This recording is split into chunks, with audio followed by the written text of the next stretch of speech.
The city was loud that afternoon. Car horns echoed between tall buildings. People leaned over the concrete railings of the overpass, curious and restless.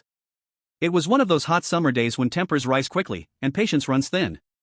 Officer Daniel Harper had been on the force for nearly 25 years. He was 53. Broad shoulders. A little gray at his temples. A man who believed he had seen almost everything the city could show him. He used to tell young recruits, after a while, you can read people in a second. And for many years, he believed that was true. That afternoon, traffic had stalled near the bridge. Drivers were honking. A small crowd gathered on the sidewalk, clapping and shouting. In the middle of the street stood a woman in a simple red t-shirt and worn blue jeans. Her brown hair was pulled back in a loose ponytail. She wasn't dressed like someone important. No uniform. No badge. No business suit. Just an ordinary woman. Her name was Grace Mitchell. 34 years old. A middle school music teacher. She lived in a small apartment with her golden retriever, Daisy. She volunteered twice a month at the community center, teaching self-defense classes for women who felt afraid walking home at night. Grace had never liked bullies. Not when she was a shy girl in Ohio. And not now. The problem that afternoon began with a misunderstanding. A man had been shouting at an elderly street vendor who had accidentally scratched his car with a metal cart. The crowd gathered, but no one stepped in. Grace had been walking by after buying groceries. She saw the fear in the vendor's eyes, a thin man with trembling hands, maybe in his 70s. Grace didn't think. She simply stepped forward. "Sir," she said gently, "it was an accident. Let's calm down." But the angry driver shoved the cart again, nearly knocking the old man over. That was when Grace moved quickly. She stepped between them. She pushed the cart aside. And when the driver raised his hand in anger, she reacted on instinct from years of training.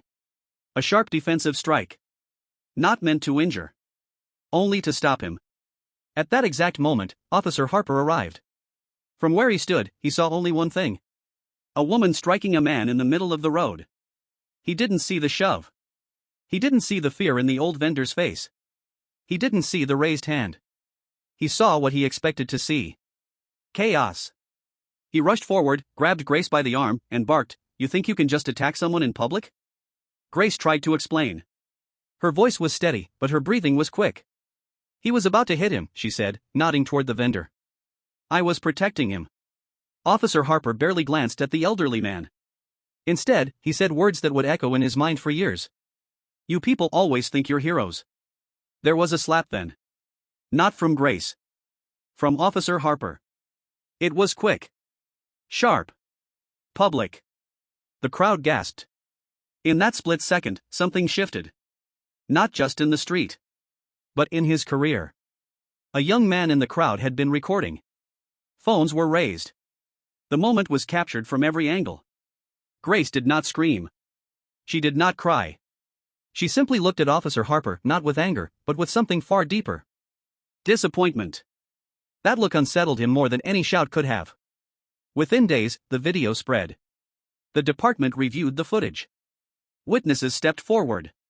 The elderly vendor spoke softly about how Grace had shielded him. Officer Harper was suspended. The news called it excessive force. The department called it a violation of conduct. Daniel Harper called it a mistake. For weeks, he sat at home in silence. The house felt smaller. His wife, Margaret, tried to comfort him, but even she said quietly one evening, "Dan, you didn't listen."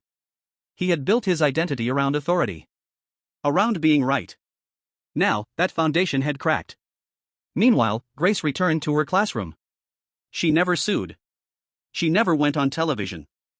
When reporters asked for interviews, she declined.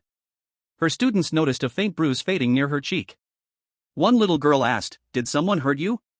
Grace smiled softly and said, "Sometimes grown-ups forget how to listen. But we can always choose to forgive." She meant it. Months passed. Officer Harper's career did not recover. He accepted early retirement. On his last day in uniform, he felt heavier than he had in years. Not because of the badge leaving his chest, but because of pride leaving his heart. One autumn afternoon, long after the crowds had moved on to other stories, Daniel Harper found himself walking near the community center. He wasn't sure why. Maybe it was habit. Maybe it was guilt. Through the open door, he heard music. Piano notes, simple and steady. He stepped inside quietly. There was Grace. sitting at an upright piano. A group of older women and a few teenage girls gathered around her. She was teaching them something gentle and slow. When she saw him, her hands paused on the keys. The room grew still. Daniel removed his hat. His voice was softer than it had been in years. I came to say I was wrong. No excuses. No explanations. Just that. Grace studied his face. The hard lines were gone. In their place was humility. I know, she said. He blinked in surprise. You know? She nodded. People who refuse to learn don't show up. There was a long silence. The kind that feels uncomfortable at first, and healing after. Daniel swallowed. I thought experience meant I couldn't be mistaken. I forgot that listening matters more than assuming. Grace stepped away from the piano.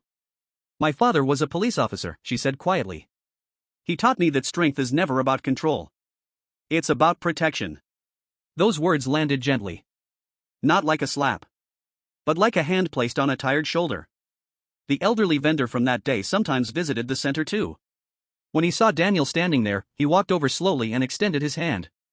Everyone deserves another chance, the old man said with a faint smile. And in that moment, something healed. Not headlines.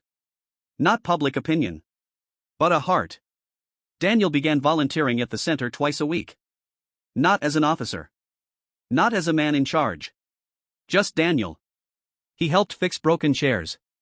Carried groceries for seniors. Listened to stories about grandchildren and old love letters. And slowly, very slowly, he understood something that had taken him half a century to learn. We are all ordinary. And that is exactly why we must treat each other with extraordinary care. The slap had ended his career. But humility gave him something greater. It gave him perspective. For those of us in our 50s and 60s, we know this truth well. Life humbles us in ways youth never prepares us for. We think we understand people, until one quiet moment proves we do not. Grace continued teaching music. Daniel continued serving quietly. They never became close friends, but whenever their paths crossed, there was a respectful nod between them. A shared understanding. One winter evening, as snow began to fall lightly outside the center's windows, Grace played a familiar hymn on the piano.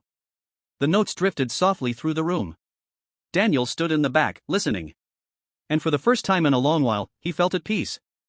Not because he had been right. But because he had learned to admit when he was wrong. Sometimes, the greatest correction in life does not come from punishment. It comes from grace.